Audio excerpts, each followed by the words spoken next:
Hello, everyone. If you like what I'm doing here, please consider subscribing, liking, and commenting.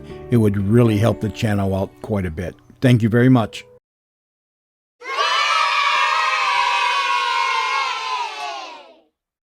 The CBS Radio Mystery Theater presents...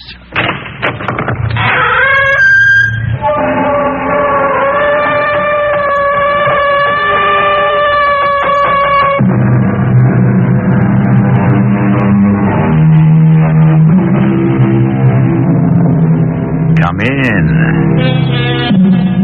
Welcome. I'm E.G. Marshall, curator of this cryptic museum dedicated to the mysterious and the macabre. Concealment seems to be the order of the day. We use fabrics, paints, chemicals, and hair to obscure the body, and we employ customs and law to hide the soul. Life, for so many of us, is a series of rituals and ceremonies, all of which are directed toward curbing our natures. Small wonder so few of us ever get to understand our fellow man. So few of us ever get to know ourselves.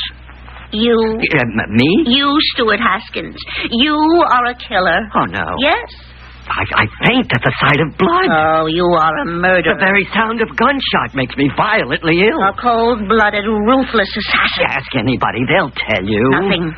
No one. No feelings of pity can prevent you from your wholesale slaughter. Oh, I'm ill. Even talking about violent death makes me ill. You are a killer. And I have evidence to prove it.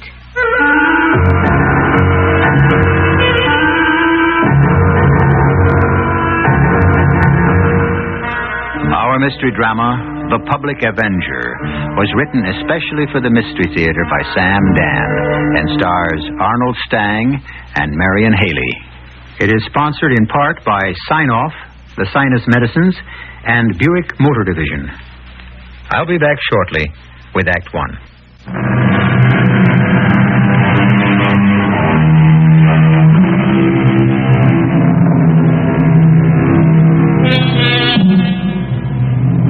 Many a gem of purest ray serene, the dark unfathomed caves of ocean bare. Full many a flower was born to blush unseen and waste its fragrance on the desert air. Few poets ever wrote truer sentiments. How many of us know such gems and flowers? Indeed, so many of us ourselves can be classed as hidden diamonds and wasted blossoms. Well, to business. Our scene is a warehouse. Specifically, a warehouse that stores groceries. But don't get too hung up on the product. It really has nothing to do with the story. Miss Ellenbogen. Yes, sir? Get Stewart in here. Oh, I'm going to fire that clown. Maybe I'm not a camel, but this is the last straw. My back is rusted. I don't care if he's worked here 15 years. You sent for me, Mr. Fenris? Stewart, you're fired. Fired? Get your money and get out of here. Yeah, but why, Mr. Fenris? Why? Because you're stupid, muddle-headed, and useless. You've got no ability, initiative, ambition. Yes, sir, but what did I do? What did you do? You cost me the biggest account I got in the house. That's all you did. Atlantic Stores. Their order has to be out of here by the 15th. I'm walking through the warehouse just before, and there it is, still piled up against the wall. Oh. Yeah, all it takes is one idiot like you, and I can lose 25% of my annual volume. But, Mr. Fenris... I don't want to hear any more. Yeah, but, sir, Atlantic Stores doesn't want that order sent out until the 20th. You've got to be lean and not have 1 ounce of excess baggage. And Atlantic Stores doesn't want the order sent out till the 20th. What do you mean they don't want the order? They called up and they said... Why wasn't I told? Well, I left the message on your desk. Well, what kind of communications have we got around here? Where on my desk? There it is, sir. There. Where? Right on the right-hand side. The right-hand side? Yes, sir. Mr. Fenris. Well, no wonder. You've been working here 15 years, and you don't know by now that you have to put messages on the left-hand side. Oh, yes, sir, Mr. Fenris. On account of your stupidity, I almost had a heart attack. Oh, I'm sorry, Mr. Fenris. Well, I'm going to give you one more chance. Yes, sir. One more chance, but that's it. Oh, thank you, Mr. Fenris. Yes, drop the ball one more time, and you are through. Oh, yes, sir. Now, get out of here. Yes, sir. And see if you can keep out of trouble for the rest of the day. Mr. Haskins? Yes, Miss Ellenbogen. May I ask you a personal question? Well, yes, I suppose so. Why do you allow him to bruise your psyche like that? Bruise my psyche? Well, I'm afraid I don't understand. Oh, I'm sorry. Is that an expression you learned at college? How do you know? I'm going to college. Well, I see those books on your desk. Oh, yes. I'm just attending at night. Well, I've never gone myself. I wish I had. Well, it's never too late, you know. I'm studying psychology. Oh, I understand. That's quite a deep thing. Well, the psyche is, well, in religion, it would be the soul. Oh. In psychology or psychiatry, it is in the mind, but considered as an organic system reaching all parts of the body to adjust the whole organism to the total demands of the environment. Oh, yes. That's very interesting. What was that question you asked me? Oh, well, on second thought, perhaps it's most presumptuous. I'm sure it's something quite private. Why do I allow Mr. Fenris to bruise my psyche? Well, I don't know. I don't know. I don't feel bruised. You don't? No, although maybe if I knew where my psyche was. Miss Ellenbogen. Yes, Mr. Haskins. Do you go to night school every night? Oh, no, not every night. Yeah, well, I was wondering if, Yes, Mr. Haskins? No. Oh, my goodness. I have to get that... I have to get that special order out to South Coast Markets. Yeah, I'm late. Yes, Mr. Haskins.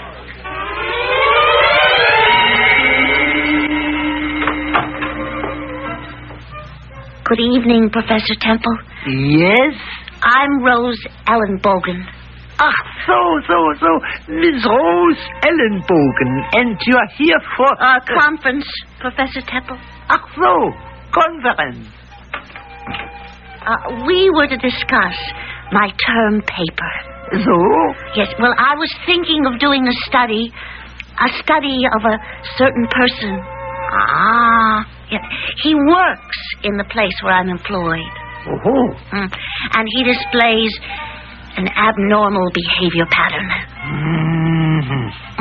The subject, male, white, unmarried, 32 years of age, has been employed in the shipping department for 15 years. His name is Stuart Haskins. And he is the daily recipient of the most vicious mental abuse imaginable. From whom? From our employer, a Mr. Ferdinand Fenris. Why? Well, I can understand Mr. Fenris's attitude. Oh, yes, indeed. I can understand it very well. Can you? Mr. Fenris is completely incompetent, and Mr. Fenris knows it. It's Mr. Haskins who actually runs the business. Now, this angers and frustrates Mr. Fenris so completely that in an attempt to salvage his manhood, he must attack Mr. Haskins constantly. Now, how does Mr. Haskins manage to maintain his sanity? We bring you a late bulletin. The mysterious public avenger has struck again. A public avenger? Gangster Chief Punch Gumbo was gunned down as he was taking tea in the garden of his country estate. Interesting. According to Mr. Gumbo's bodyguards, the killer appeared suddenly, and as he fired bullet after bullet into Mr. Gumbo, he shouted, "The public avenger strikes again." The killer wore a mask and is described as being about 5 feet 9 inches tall. The bodyguards returned the fire, and one of them thinks he may have hit the killer, but the assassin made good his escape. And now we return to Symphony Hall. Oh, I wonder who he is, Professor Temple. Simple. You mean you know? Oh, yes. Who he is? Who is he? Mr. Stuart Haskins. Professor, you're joking. The last time I made a joke, it was with Professor Freud in Vienna in 1936. But, Professor, it's impossible. You never met Stuart Haskins. Oh, what was that joke? Stuart Haskins? The public avenger? I wrote it down. It's someplace in my nose. Stuart Haskins is hemmed in by inhibition. I will find the joke another time. Stuart Haskins feels completely constricted by... Precisely. And so he breaks out. What are you saying, Professor? Just as your Mr. Fenris proves his manhood by whipping Mr. Haskins, Mr. Haskins finds his by becoming the public avenger. Oh, impossible. He's so meek and mild. But your Mr. Haskins, he does not know he is the public avenger. Well, how can he not know? Well, he is an amnesiac. Amnesiac? Some people suffer from amnesia because of physical injury, but for the most part, people suffer from amnesia because they need amnesia. Are you saying that Mr. Haskins... Psychogenic amnesia. We forget because we wish to forget. Yes.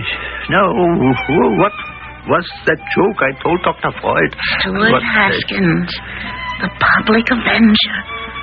It's incredible. Oh, he couldn't be my Stuart Haskins. He couldn't.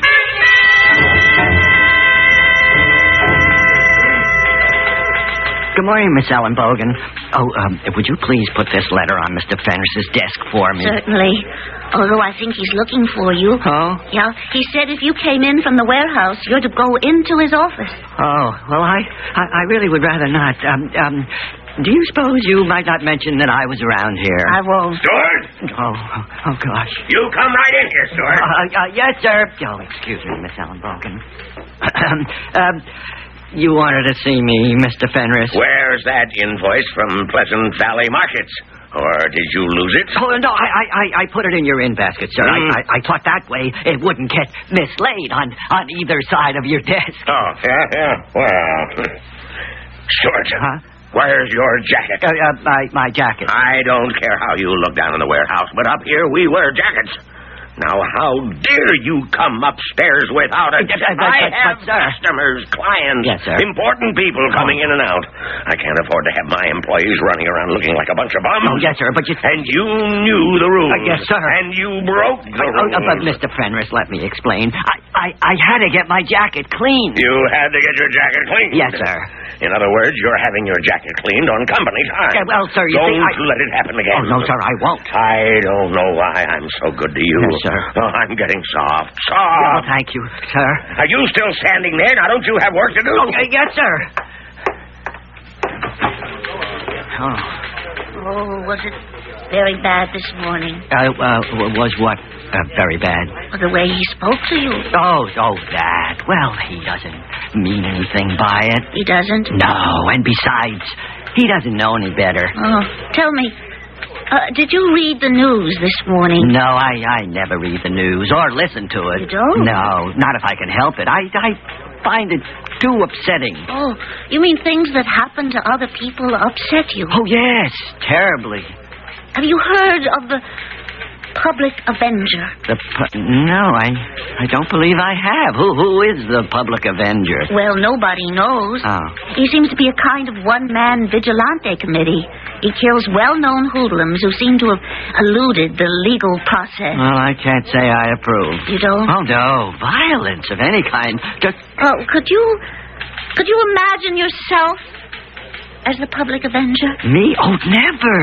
I'm frightened to death of guns. Me, the Public Avenger. Whatever could have given you that idea? You certainly have a sense of humor. Oh, and if there's one thing I admire in a girl, in a young lady, it's a sense of humor. Oh, so you never could? I was wondering, Miss, do you suppose? Yes? I was wondering if you... Oh, my goodness. Oh, I haven't packed the order for the bunny stores. I just have to get back to the warehouse.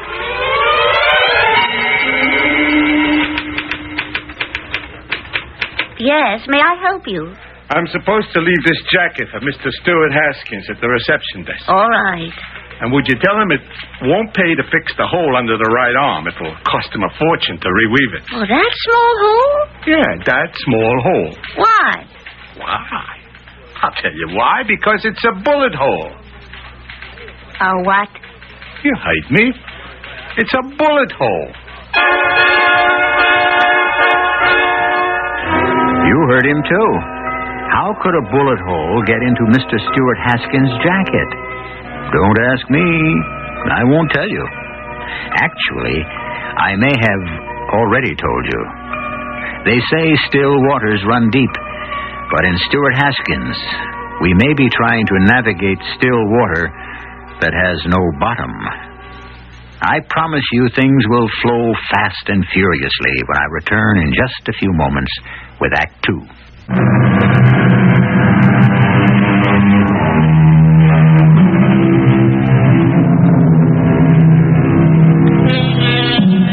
We live in a time when no speculation can be too extravagant, because the fact is, everything is possible.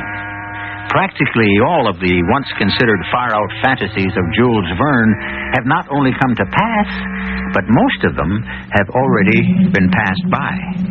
So when Professor Franz Joseph Teppel and his student, Miss Rose Ellenbogen, speculate that Mr. Milquetoast himself, Stuart Haskins, can actually be a one-man vigilante committee known as the Public Avenger, who is to say them nay? Yeah, lady, that's a bullet hole. A bullet hole. You see the material all around the hole? That's burned. Those are powder burns. Powder? Yeah, gunpowder, lady. Like you get close to the muzzle of a gun that's going off. The flash, like you see in the movies, that flame that spouts out of the barrel, that burns. So all the material's ruined. But how could Mr. Haskins get a bullet hole through his jacket? Don't ask me.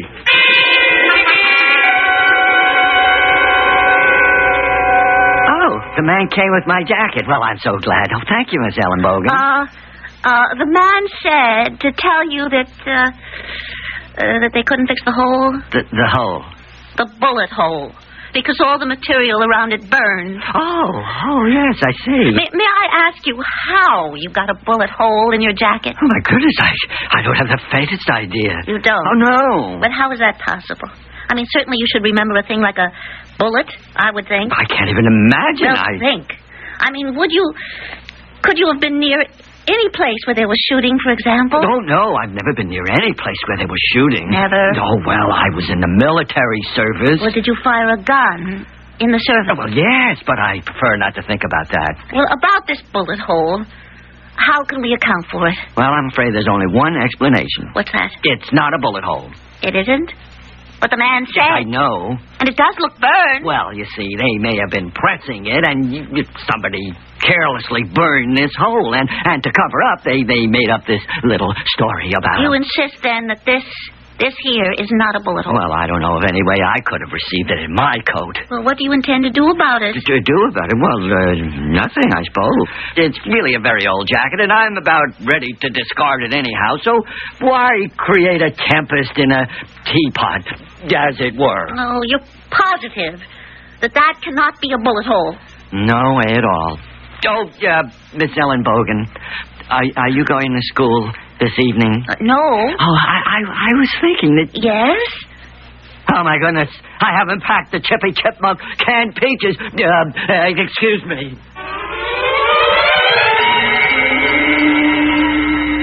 Ach so, a hole created by a bullet. Well, but now that I think about it, he may have been right. It could have been carelessness on the part of the cleaner. No. It was a bullet. It's impossible now that I think of it. He's so meek. I said confront them. Confrontation. And I looked at his face. The very thought seemed to make him ill. That was that joke I told Dr. Freud. Professor, we are discussing Stuart Haskins. Oh, yeah. Well, what is there to discuss? Stuart Haskins is the Public Avenger. How can you make such a statement? I explained to you. I know. And I've gone through the literature on disorders of orientation. Well, then, if you have gone through the literature, where is the problem? One look at Stuart Haskins would be enough to convince you that he couldn't possibly... You do not want him to be the Avenger. And now our half-hour news bulletin. Joseph Folsom, known as Joe the Jabber, reputed kingpin of the drug traffic, has been released by the authorities. The federal prosecutor in New York City says he cannot proceed because of lack of evidence. Ironically, Joe the Jabber himself is somewhat less than happy with the decision. He is quoted as saying, "If you feds want to put me back on the street, you've got to protect me from this crazy Avenger." More news later. The public Avenger shall strike tonight. Tonight? Mr. Haskins shall shoot Mr. Joe the Jabber. But Joe the Jabber is in New York. That's 1,000 miles from here. This is Friday night. Yes? There is work at the warehouse tomorrow. No. And so, Mr. Haskins has 2 days to accomplish his mission, no? And return Monday. Oh, the public Avenger is tough, resourceful. Oh, yes. And Stuart is so timid and ineffectual. Then why are you in love with him? Because Who says I'm in love with him? You are in love with him because you believe he is the public Avenger. His hidden masculinity... Oh, no, he can't be. If only you could see him. Very well. I shall see him. Oh. When shall he take you out again? Take me out? Yes, this is the name for the rites of courtship in America, no? To take the loved one out? Well, he doesn't take me out. Oh, then where does the wooing occur? There isn't any. That's what I mean. He doesn't even have the courage to ask me for a date. Since he will not ask you, then you must ask him. Ask him? Ask him what? Ask him to dinner. To dinner? We must assume he eats. Oh, well, I just can't. I mean... Why not?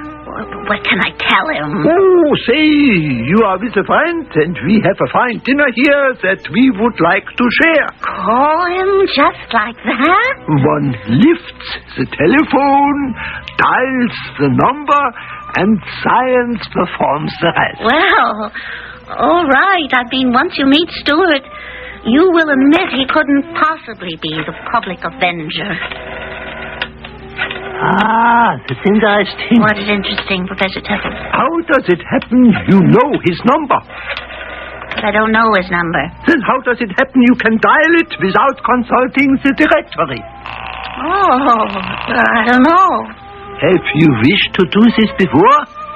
Have you subconsciously found out the information? Oh, I don't know. So, can you also be an amnesiac? Have you another existence where you telephone Mr. Stuart Haskins? Oh, that's impossible. Then how do you know his number? Professor, there's no answer. Of course not. What do you mean, of course not? How can there be an answer? Mr. Stuart Haskins has already left for New York. Oh, no. Where he will kill Mr. Joe the Jabber. We must stop him. Yes, we must. We should call the New York police. And tell them... No. We can't tell anybody anything. All we'll do is get him killed. Oh, but there must be a way. There is. How? We must make him fight for something, for someone. And therefore, he will not be driven to amnesia for fulfillment. Oh, but how does that help us now? This gangster, this drug traffic kingpin, he's expecting Stuart. He'll surround himself with bodyguards. Stuart will be killed. Mm-hmm. Professor, you're not listening. What? Oh, Miss Ellenboger, what did you say? I said this gangster will be expecting Stuart. No. You said something else. You said I was not listening. Now I remember the joke. Oh. You know, we psychoanalysts, we spend all our time in listening. Please, Professor? And Professor Freud said to me, Doctor, you see so many patients, hear so many problems, day and night, you listen to such terrible troubles. Oh, Professor. How do you keep from going off the deep end? And I said, who listens?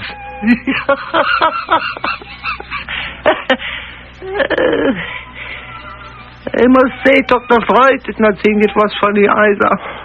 Oh, what are we going to do about Stuart, Professor? I'm so worried. Now you see why I do not tell jokes. Once bitten, twice shy.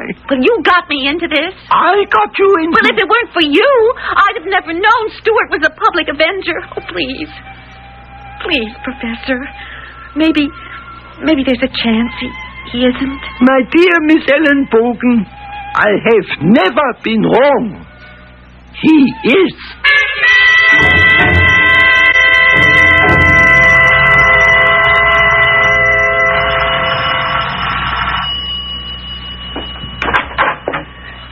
You gonna lean on that bell all night, lady? Well, mister, Just call me pal. Okay, pal, I've been trying to get into Mr. Haskins' apartment, but it doesn't look as if he's home. No, it don't. Are you the superintendent? When I get a raise. Meantime, I'm the janitor. Uh-huh. Do you know where he is? No. He's a guy who never goes nowhere. Nowhere? Comes home, cooks himself his supper, listens to music, maybe he'll read, then he hits the sack. Uh-huh. He's always home. Yeah. Except lately. Yes, lately. I mean, the past month, maybe. He goes someplace. Where? I don't know. But he'd get in his car, he'd drive away. He'd be out most of the night. Like, this is Saturday, huh? Okay, last night I see him get in the car, he drove off, and he ain't been back since. Has he, did he seem to be acting in a peculiar way, pal? He always acts in a more or less peculiar way. I mean, I know quiet guys, but him... Hey, look, if you're going to marry this guy, you better be prepared to do all the talking. He's been gone all this time, and we don't know where? Well, when he gets back, why don't you ask him? Time for your late Sunday evening wrap-up. Well, the big news, as you might expect, was the latest killing by the public avenger. Oh, no. All the king's horses and all the king's men couldn't save Joseph Joe the Jabber Folsom from the vengeance of the public avenger. Even though Joe the Jabber was heavily guarded, the killer managed to evade the protective cordon, fire his fatal shots, and make good his escape. In just a few moments, we shall have more details for you.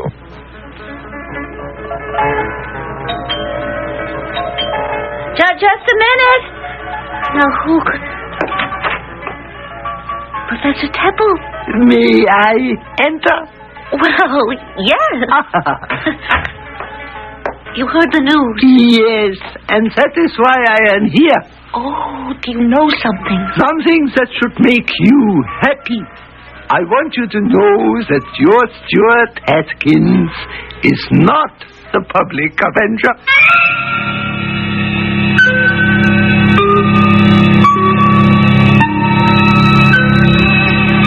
That's a happy announcement for Rose Ellenbogen.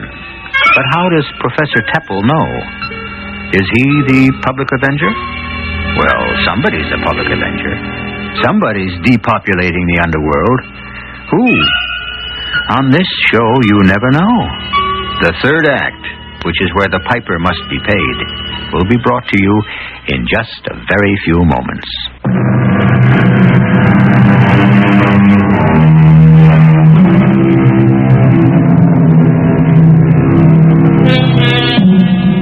You take a timid soul, subject him to harassment and abuse. You thus drive him to daydreams and fantasy. He sees himself as a knight-errant, a hero, a righter of wrongs. With most people, it remains at that level, fantasy. But there are those who seek to make their dreams reality. They forget this world and try to live their ideal in another.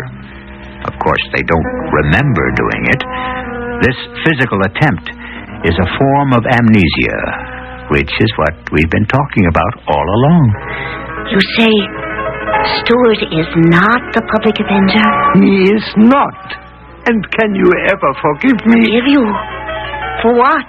For making you think so. Well, after all, you thought so yourself. Not I. I never thought so. Well, you were the one who made such a logical diagnosis. Yeah, I know, but you see, it was my poor sense of humor. I don't understand what... Every 40 years I try to make a joke, and it simply is not funny. This was a joke? An example of how a hypothesis can lead one astray. But according to the textbook, dissociative behavior, people like Stewart would seek an outlet. I mean, they are logical candidates for psychogenic amnesia. Yeah, but you see, to become a public avenger requires more than the wish. One must have the body, the fire, the elan, the ability. And this was a joke. Yes. To see how easily one may be taken in by words and theories. You mean Stewart isn't the public avenger? There is no way under the sun, moon, and stars that your Stuart Haskins could possibly be. It is my last bad joke. Certainly I cannot live another 40 years. You forgive me? Oh, forgive you, Professor. I love you.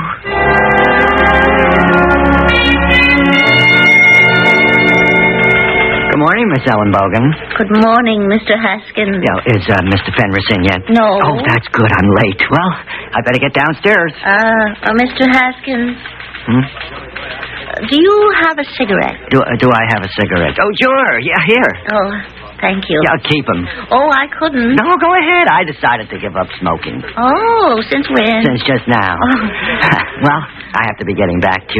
do you know, I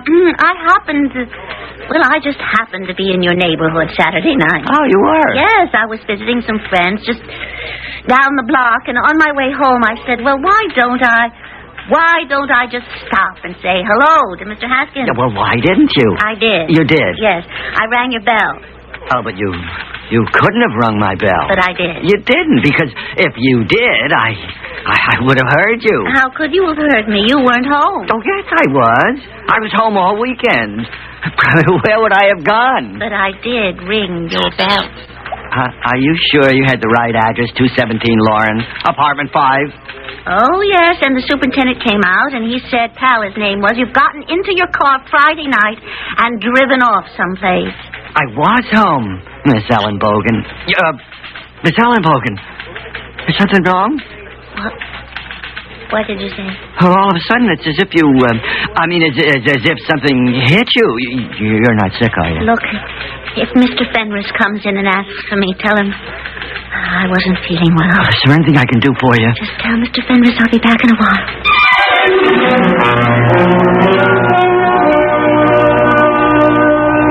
I was there at his house Saturday night. He was gone. So? He claims he was home all weekend. He may have been asleep. But the janitor says he saw him leave in his car. The janitor may not have seen him come back. You and I telephoned the house Friday. I rang the bell Saturday. We know he wasn't there, yet he has no memory of being away. Now, isn't that a classic amnesiac symptom? Very well. Perhaps he has amnesia. Well, that's what I'm telling you, Professor. It may have started as a joke on your part. Feeble joke. But it happens to be true. But suppose it is true. We have no proof that he is a public avenger. Not every amnesiac... But we have proof. He was in New York. We have what? Proof. What proof? Here, this package of cigarettes. He gave them to me, see? They come from New York. Oh, no. You can purchase those cigarettes anywhere. Well, of course you can. But then why do you say he bought them in New York? Because of this stamp. This New York City sales tax stamp. Now, doesn't that prove... Somebody may have given him the cigarettes. First, we have the bullet hole. It might have been a careless cleaner. Second, he was not home all weekend. This cannot be proved. Third, the New York stamp on the cigarette package. Not conclusive. And now the news on the hour. Reliable information has it that the organized underworld has collected a fabulous war chest to protect itself against the public avenger. No expense will be spared in a mammoth operation to find the killer. The law enforcement authorities have announced a full-scale drive to apprehend the public avenger. And so it appears that both the government and the gangsters may very well be united in an effort to fight a common foe. I won't A listen to foe another who... word.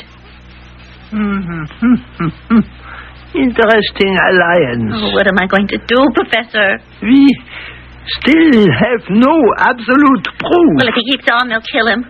One side or the other will kill him. Yeah, there's no doubt about that. But how can I make him stop? How?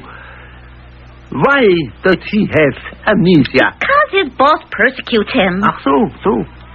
This must be put a stop to. But how? Let us apply psychology to the problem.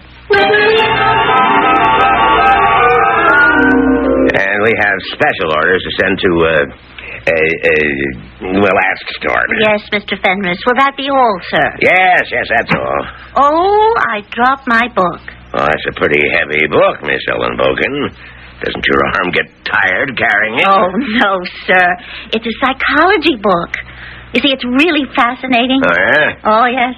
As a matter of fact, most employers today are great students of psychology. Huh? Why? Well, most people in their human relationships use the direct head-on approach. Oh, what's wrong with that? Well, now, a person like Mr. Haskins. Yeah, Stuart. Now, he is really a very intelligent, sensitive human being. He is? Oh, yes. Well, that's news to me. Well, Stuart, could respond so much more effectively to kindness. Oh, you're wrong. What do you mean? All this psychology stuff now. Spunk! Now, how can you say that? Psychology. You know how to manage people? Well, yes, through understanding, kindness, through sympathy. Through fear. Fear? Fear. Naked fear. Oh, Mr. Fenris. Fear. That makes a man tremble for his job. Shows him who's boss. Makes him toe the mark. Keep in line. But, Mr. Fenris. You've got to be as tough as nails. You've got to be a hard-nosed, two-fisted, iron-jawed... Oh, Mr. Fenris, what fantasy? Are you lost in? But as I was saying, I don't want love. But you should. I want fear. No, Fear. That's what gets the work done. Why, all those Greeks and Romans, when they wanted to get their ships to move, how did they do it? With psychology? With a whip. Yeah, which reminds me, get Stuart up here. It was awful. Awful. Oh, poor Stuart. I felt so badly. What am I going to do? Well, you have tried psychology. Now you must try something else. Well, what else is there? You must approach the problem as a woman. A woman? Well, I am a woman.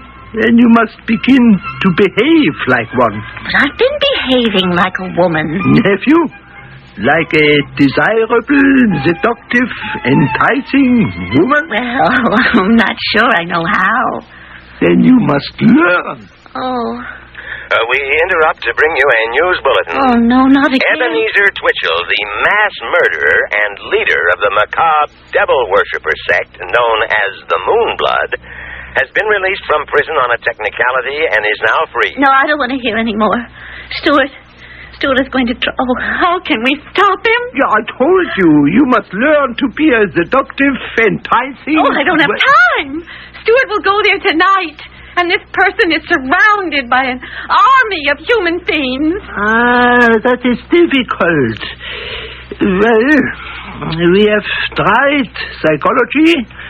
We have attempted to use the law. And with no success. We are left with one remaining approach.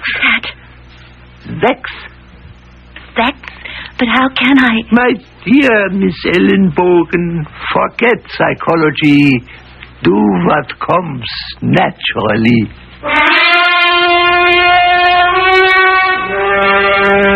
Miss Ellenbogen? Yes, sir.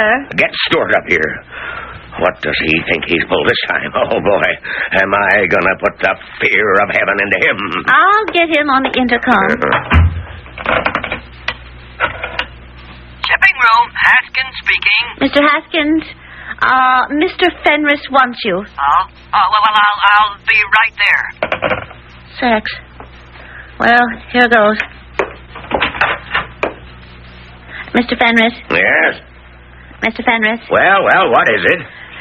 Don't you touch me. What? Don't you dare touch me. What are you talking about? Who's... Oh, please, don't. But I'm not doing anything. Take your hands off me. Oh, Stop screaming. Hey, Stop that. Stuart shaved me. He attacked me. What? She's crazy. I never did anything. Lying. Now, you get out of here. You're crazy. Oh, you're going to let him yell at me, I Stuart? yell at you. You said... I thought you loved me. Well, I do. Well, after what he tried to do to me, do something. Why would I want to do anything to a homely bag like you? Well, what do you want me to do? What you really want to do? Well, what I really want to... Well, I want to do this. Oh, and this. That's enough, Stuart. Stuart, that's enough. You called me Stuart. You're fired. You can't fire me. I quit. Oh, you quit? You can't quit. I mean, how am I going to run the business? You never ran this business. I did. You can always get another job, Stuart. I don't need a new job. I need a new title. That's right, Stuart. A new title. General manager. And more money. Yes, sir, Stuart. That's only fair. Now let's go to lunch and we can talk about it. I want to go to lunch with you. I'm taking my fiancée, Rose. I'll be ready to pick you up in 10 minutes. Oh, and if you had another date, break it. Oh, yes, Stuart. Do you have school tonight? Oh, no, Stuart, no. Good. We can get married. Fenris Foods. Mrs. Haskins. Already? No, I'm just getting in the practice. I only called to see if you learned what to do. Oh, Professor, I didn't have to learn how to do anything. I knew all the time.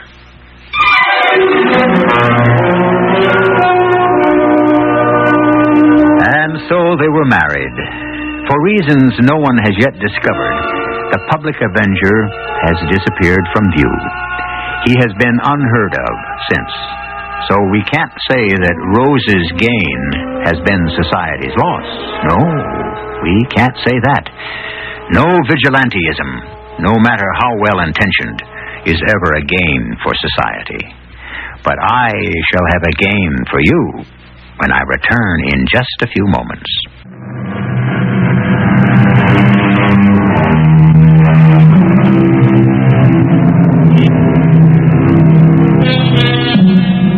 How do people cope with the intolerable? They become someone else, either in fantasy or actuality. We never claimed that Stuart Haskins was the public avenger.